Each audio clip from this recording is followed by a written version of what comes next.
देखिए 3.6 का पहला क्वेश्चन है, निम्न समीकरणों के युग्मों को रैखिक समीकरणों के युग्म में बदल कर के हल कीजिए। जैसे फर्स्ट है इसमें 1/2x plus 1/3y is equal to 2।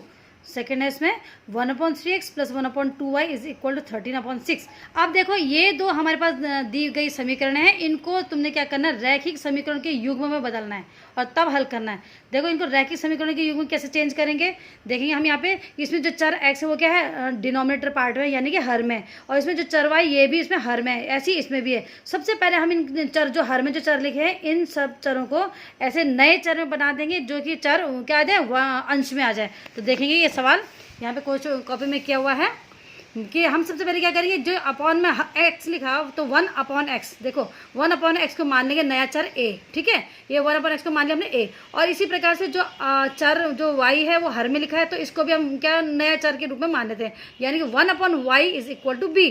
अब इस हिसाब से जब 1/x को हमने a माना है, 1/y को हमने b माना, तो क्या बन गया, ये a/2, अपॉन में 2 तो है ही है, ठीक है, ये 1/x तो क्या बन गया, a बन गया, 1/x a बन गया, तो अपॉन में 2 a/2 प्लस, अब 1/y क्या है, b है, तो 1/y को हमने b समझ लिया है और अपॉन में 3, तो b/3 इज इक्वल टू 2। ये पहली आपके पास इक्वेशन हो गई, ठीक है। इसको हम और सॉल्व कर देते हैं, इसके हर से ये गायब कर देते हैं, इनका एलसीएम 6 लेकर के, तो ये क्या बनेगा 3a plus 2b is equal to 3 दूनी 6, 6 दूनी, ये इसका एलसीएम इधर आके 12 बन गया, समीकरण नंबर 1। अब इसी प्रकार से ये जो दूसरी जो इक्वेशन हमें दी गई थी सवाल में उसको भी चेंज कर देते हैं।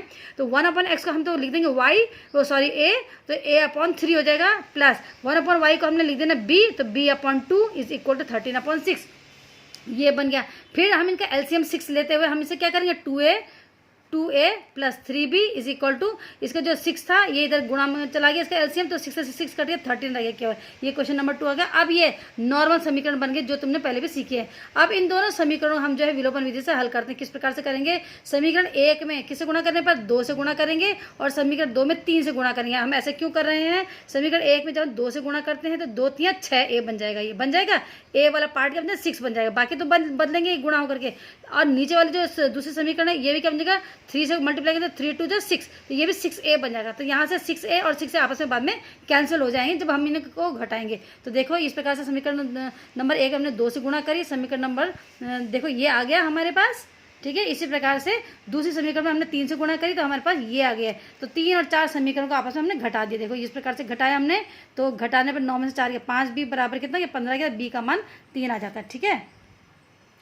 और उसके बाद जो है जब v का मान ये 3 आ गया, इस b के मान को समीकरण नंबर 1 में रखने पर, देखो समीकरण नंबर 1 हमने क्या मानी है, जो आपको सरल लगती है, ये ऐसे नहीं कह रहे कि समीकरण 1 में रखेंगे, जो आपको समीकरण आसान लगती है या कम संख्या वाली लगती है उसमें आप रख देंगे। तो इस समीकरण को हमने चुन लिया है, समीकरण 1 को।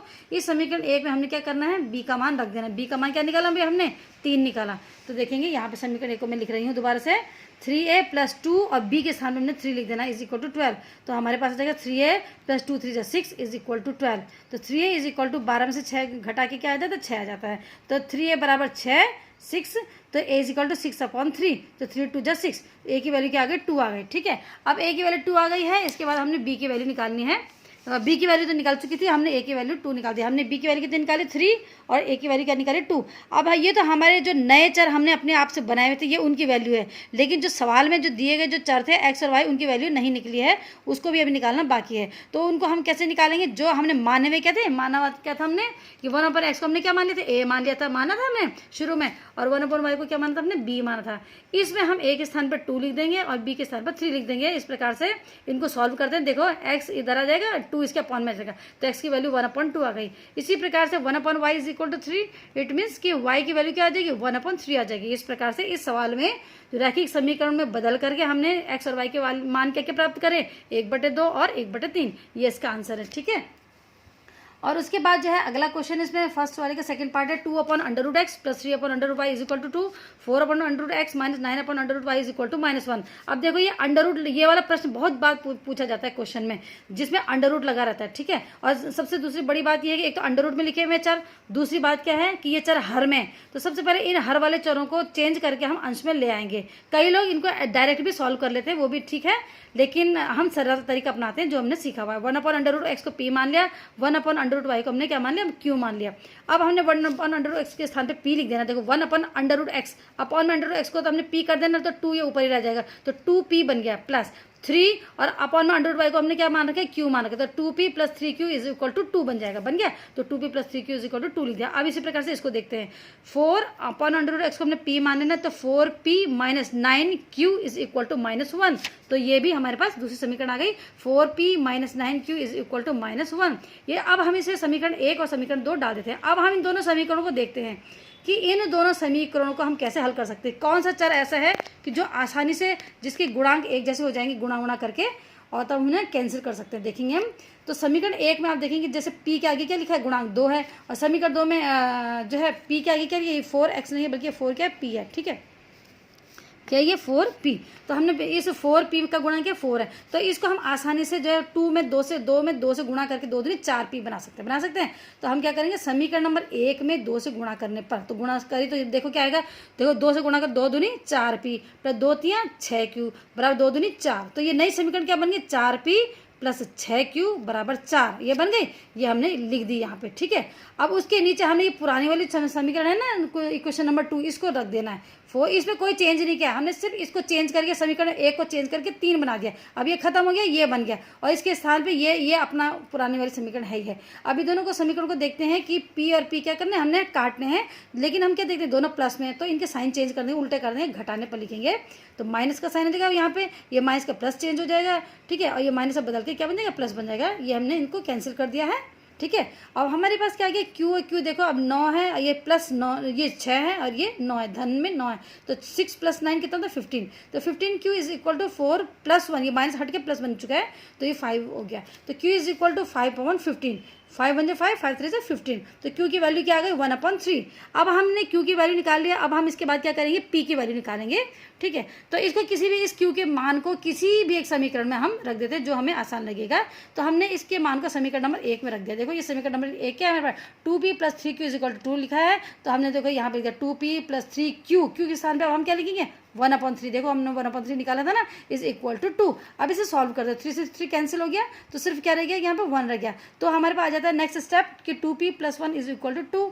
अब अगले स्टेप पे चलेंगे, 2p is equal to 2 minus 1, इसका मतलब 2p इज इक्वल टू 1, तो p इज इक्वल टू 1/2। तो हमारे पास सॉल्व करके आ गए p और q के मान 1/2 और 1/3।